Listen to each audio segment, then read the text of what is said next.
Today we're back at my Castle in the Sky map, and I'm talking about how to end your maps. You ever watched like a really good movie or a TV show, and then you get to the end and it's just such a bad ending that it ruins the whole movie for you? Some that come to mind for me are like War of the Worlds. You've got Tom Cruise with these amazing aliens that come out of the ground.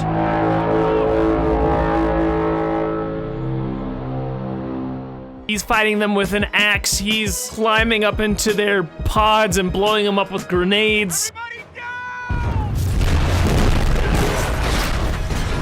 He's learned how to beat the aliens himself, and then in the end, they all die from a virus. Okay. Or like Titanic, right? Great movie. We all know how it's gonna end. The boat sinks, right? Sorry if you didn't know that. But the whole setup to the movie is about these treasure hunter guys trying to find this diamond, and this old lady's telling the story of that she went through. And in the end, she had it the whole time, and she throws it into the ocean. The whole purpose of these guys' lives has just been ruined by this old lady. And then there's Game of Thrones. You know what, guys? We don't even need to talk about Game of Thrones. The point is, your ending matters. I've played so many amazing maps where it's just super fun and really good, and then it just ends. I'm faced with just some empty room where it's just some socials and a creator code up on the wall. It doesn't completely ruin the experience, but it certainly doesn't add that exclamation point that can really take your map to the next level. So today I'm going to show you the end that I've created for my Castle in the Sky map, and then I'm going to give you a few tips on how you can end your maps. Okay, let me kind of show you the ending sequence I've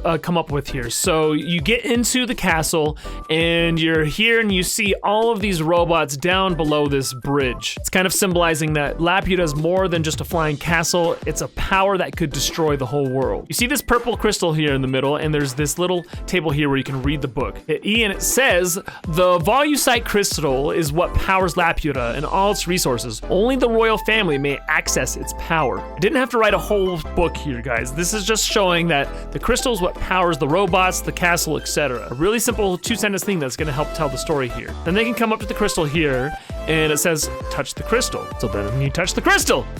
Whoa, we've got music, sound effects, we've got lightning coming off of it. This is starting to feel like a really cool scene out of a movie. Then they realize you can try to stop the reaction by hitting E, so we're gonna do that.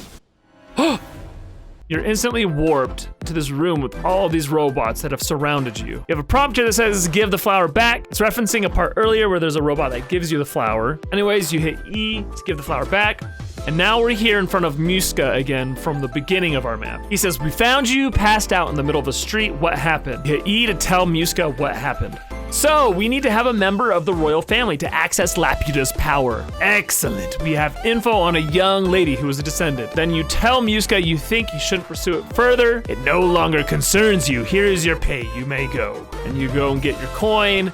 And that is the end of the map. That's what loads up the victory screen. Now there's a few different things I could have done here in the end. I could have just had them, once they touch the crystal, it goes to a screen at the end that says, thanks for playing, follow me on Twitter, use my creator code, that kind of stuff. Instead, I have this really cool sequence now where you get to see the robots again, and they have more life to them because they've surrounded you. And then this whole scene here with Muska kind of sets up the movie Castle in the Sky just a little bit. There's an actual purpose to the coin at the end, right? To have the victory screen come up, but it ties in with payment that I'm a mercenary or somebody that's been paid to go and research this thing. It feels like the story is complete, it's come full circle, and it's over. This whole ending sequence probably took me an hour to put together. It wasn't that long. Now let me give you a few tips on things you can do for your maps. One, you can do a cinematic scene like I was just talking about. I also did a whole other video